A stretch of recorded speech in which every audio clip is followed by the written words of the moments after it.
3 years after Mary Glover is hanged, less than 20 miles away at Salem, Massachusetts, the testimony of 3 young girls leads to a mass execution. Some of the children were said to be possessed by spirits sent from the witches. And so when they were standing witness, they were performing being possessed. In the Salem witch hunt, 150 people are arrested. 19 men and women are hung or crushed to death. 17 others die in prison. In an ironic twist to the story, the Salem jury later apologized, blaming the devil for their mistake. This is Mutabaruka. We want to present to you a wholesome kind of level of consciousness right now. So subscribe and tell your friend them. This is Mutabaruka. Yeah, I tell you, say, this thing is very interesting, you know, say. I listen to it quite a few times, and I tell you, say, well, I really want to find a documentary in the night, to just match to where I go on with the different religion, them and this and that. And this is the perfect one. The issue of Satan, the devil. That is what it named, the issue of Satan, the devil. Very, very, as it connect to now, a very interesting thing. You are listening to the Black Radar YouTube channel. Hit that subscribe button and keep listening. Apologize, blaming the devil for their mistake.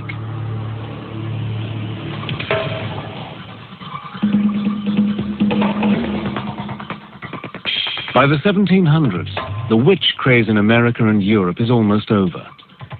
A new, more scientific view of the world is gaining ground. Modernism, as the project that we get from the 18th century Enlightenment, actually banished religion, superstition, and all of that, and just said that that belongs to the Dark Ages. We're now in the modern world. We believe in facts. We believe in science. And if you want to be religious, that's a private option which you can go and practice somewhere else. Although the witch hunts have ended, and the educated classes of Europe and America even start to question whether the devil exists, in the folk tales of ordinary people, Satan lives on. But he's very different from the formidable and terrifying devil of the witch finders. One of my own favourites is that of Dunstan, who was a very powerful blacksmith. The devil arrives and asks to have his shoes replaced. And he simply gets hold of his nose with 2 red-hot tongs and throws him out. And that is a very, very different devil. That's a devil that you can put in his place. By now, the devil has shed some of his ugliness and crude habits. In fact, he's often a member of the decadent aristocracy. He's a handsome gentleman dressed in fine clothes and mixing in fashionable company. Like Hades, the Greek god of the underworld, and the Satan of the ancient Gnostic heresies, this Satan controls the material world of wealth, power, and sex. He can give all these things to you if you promise him your soul. The most famous of all devil folk tales is the story of Faust. The devil, in the form of the clever and devious Mephistopheles, offers to grant Faust all his wishes. But there's a price. One of the things that many necromancers or people using necromantic spells are interested in is how to get women into bed. Faust is very interested in that, and he gets all kinds of women, including Helen of Troy. Faust's bargain with the devil ends in disaster for Faust. Mephistopheles calls in his debt, and Faust dies horribly. The devil takes him away to spend eternity in hell.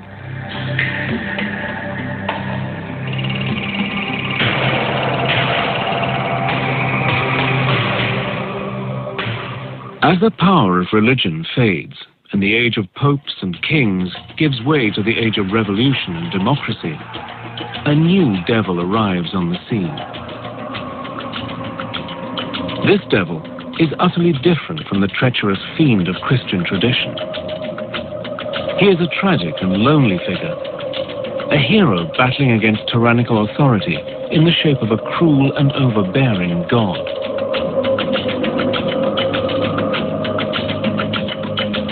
Satan is now a brave and handsome rebel. And so you get the kind of romantic view of Satan as not really a villain or an evil person at all, but the opposite of that. Satan is a good guy who's challenging the boss. In the age of Romanticism, we find the poets, particularly like Byron, creating a Byronic hero who is somehow dark and sinister and has a past. And so, far from being something to shun and something to fear, the devil is admired.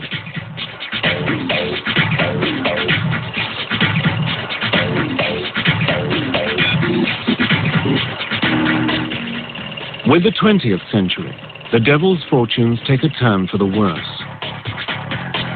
No longer feared or admired, he becomes a figure of fun. He even joins the world of commerce, helping to sell products from wine to chocolates and beer. In the age of marketing and the consumer society, Satan can bring the lure of the forbidden to a tired brand.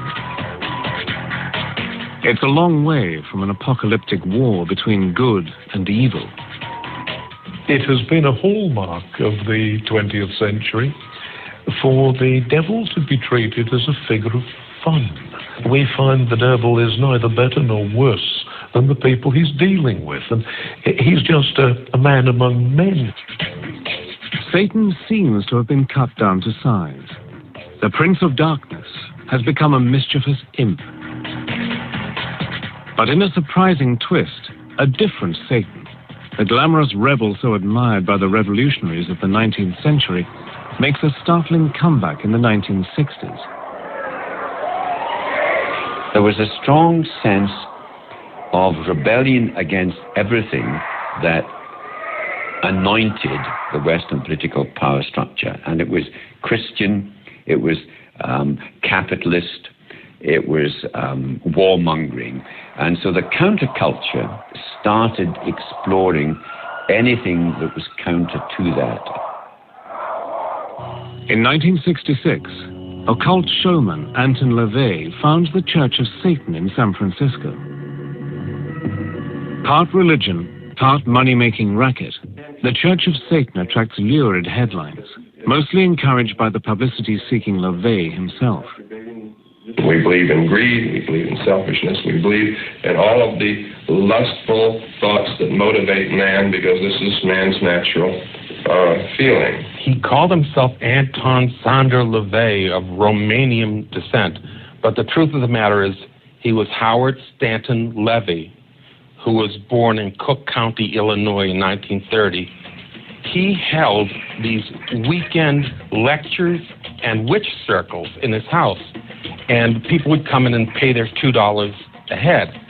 Well, finally, he had this friend, it was a publicist, who said, you know, I have an idea. Why don't you turn this thing into a church? You could make a bundle of money. And, of course, that's what he did. He has been called everything from a carny to a manipulator to a brilliant philosopher.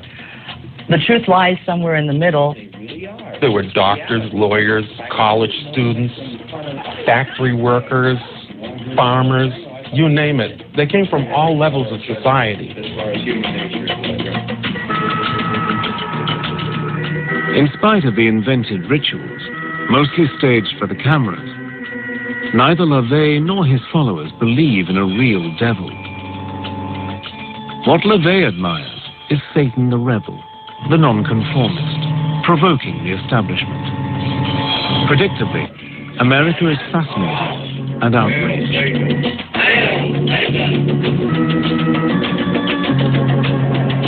In 1967, the 60s fascination with the occult, spearheaded by LaVey's Church of Satan, gets a powerful boost from Hollywood. The film Rosemary's Baby, a dark tale of devil worshippers in Manhattan, is a massive and unexpected hit. In Roman Polanski's masterpiece, the heroine's innocuous neighbors are part of a satanic conspiracy to help the Prince of Darkness father a child who will rule the world. In Rosemary's Baby, Satan triumphs in the end. But the Christian backlash to the story comes in the 1973 blockbuster The Exorcist. This time, the devil, who has possessed a young girl, is defeated by the forces of good in the shape of two priests. The Exorcist. The old belief that women are especially susceptible to satanic influence is revived 2 centuries after the Salem witch trials. We would be seriously in error if we were to underestimate the power of Hollywood. I think the biggest impact was probably around the time of The Exorcist. I know many people I've talked to about the movie, especially those raised in a Christian household, who are very frightened by it, very upset. It's the war between good and evil, but evil is in a whole new dimension, and it's very personal. It made being possessed almost fashionable. That the numbers of people who were seen to be possessed just took off. I've been invited to exorcise people who were convinced they had a demon, and you will get people who put them through it. And it can be very violent and very dramatic and very expressive, but it can really flip someone into serious, serious ill health. Hollywood's discovery that fortunes can be made with stories of possession and devil worship stokes the fires of a paranoia that has lain dormant since the days of the witch trials. In the 1980s, stories about a vast conspiracy of organized Satanists sweep the media. Known as the Satanic Panic, Christian groups allege mass satanic abuse of children and tens of thousands of kidnappings. Part of the Satanic Panic started with accusations of satanic ritual abuse. Groups of people who declared themselves as Satanists were believed to be taking people and children and damaging them. There were all kinds of dark suggestions about children disappearing and about child sacrifice and ritual murder. Although hundreds of people are arrested and imprisoned, when the FBI finally launches a full-scale investigation in the United States, it concludes that the satanic abuse allegations are all groundless.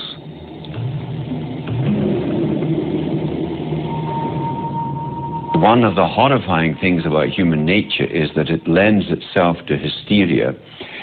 You get it in all periods of history. I think you get it much more virulently nowadays because one of the most potent instruments for spreading hysteria is the modern telecommunications industry. If members of satanic religions mostly don't believe in a supernatural devil and don't pray to Satan, what does the devil represent? Some Satanists claim the devil stands for a spirit of change. A lot of people are frightened by the term Satanism. A lot of people automatically think that Satanists are bad people. They should be no more scared of a Satanist than they should be scared of anyone else they meet. You know, what Satanism means to me is opposition and balance. Alternative thought, playing the devil's advocate. There is no good and evil. I mean, to a mouse, a cat is this horrible evil thing with fangs. But to the pet owner, the cat is heavenly. We create our own reality. That's the whole idea behind Satanism. In the United States, surveys show that almost half of Americans believe the devil is real. Even non-religious people instinctively divide the world into good and evil, the opposing principles taught by Zoroaster to the ancient Persians. If anything, recent events have made that belief even stronger. In September 2001, the massive terrorist attacks on the United States, which destroyed the World Trade Center, shocked America to its core. To many, it seemed as if sinister forces had gone on the offensive. It was easy to believe that this was a showdown between the forces of good and evil. To the US government and a large section of American opinion, the attacks were about much more than politics.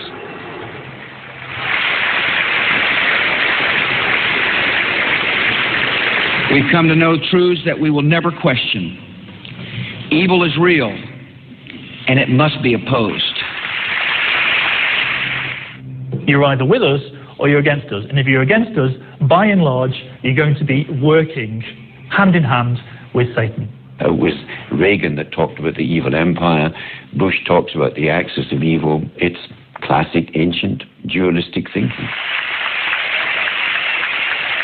In the wake of the 9/11 attacks, President Bush gave the job of catching Osama bin Laden, the man responsible for the atrocity, to Lieutenant General William G. Boykin. But according to Boykin, America's real foe isn't bin Laden. In the general's words, the enemy of the U.S. is a guy called Satan. Since 2001, the draconian measures taken by the U.S. and other governments in the war on terror are uncannily like those of the war on Satan of 400 years ago.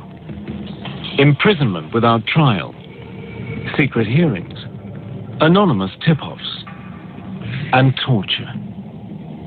We are seeing a similar willingness to justify mistreatment, to justify the removal of rights, the justifiable use of torture against the perceived enemy in the war against terrorism. If you're fighting a war against evil, what begins to happen, I think, is that you end up by turning into the evil that you're fighting. Controversially, President Bush called the invasion of Iraq a crusade. The similarities with the historic crusades against heretics are striking. They include a belief on the battlefield that the enemy are not just military opponents, but agents of pure evil.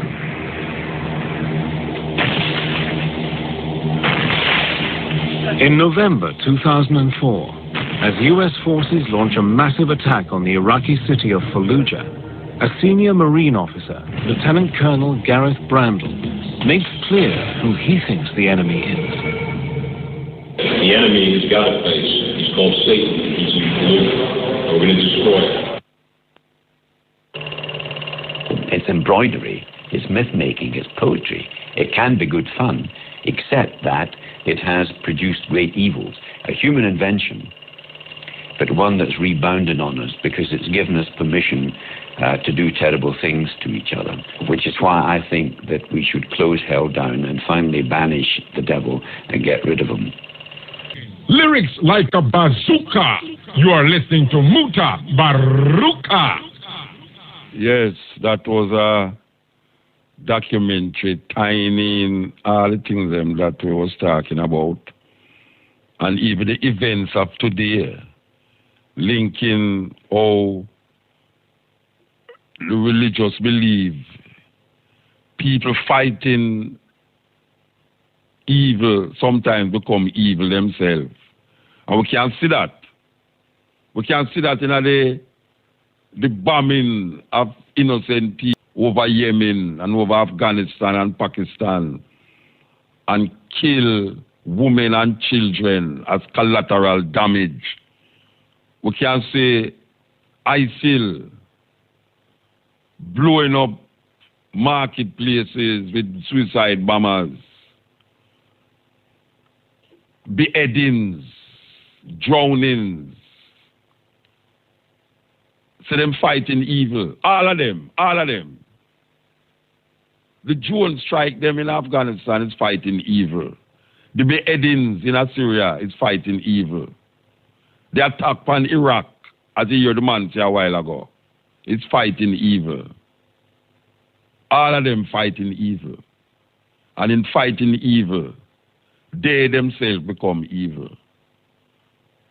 A weird thing. Yeah, so the thing with it is that a whole lot of people afraid for doubt, you know. When them find themselves in a doubt situation, them get confused and perplexed. But you know, sometimes when you doubt, is that time the search for understanding and knowledge trip in. Because it's through the doubtfulness why you're going to really examine. In this Western world, them put a thing by the name fear. The fear factor is what grab we. The fear factor is what make we don't use our brains. And the whole of we have our brains, but our brains become docile when it comes on to religion and, by a little extent, politics. Our brains get numbed when it reaches so we don't want to think. Because somebody did done things for we and put it in our thinking already. And we don't want to go against the grain. Because if we go against the grain, something going to be named fear. Fear is a big, big problem, especially amongst black people. Fear. We fear so much that we hide from ourselves many times. So Pope John Paul did declare that heaven and hell is not a physical place. Yes, the Pope did say that. Heaven and hell is not a physical place. So if the Pope, who for him legacies and legacy, did come telling us say heaven in the sky and hell under the earth. And then now them come change it up and tell you say heaven and hell is not physical.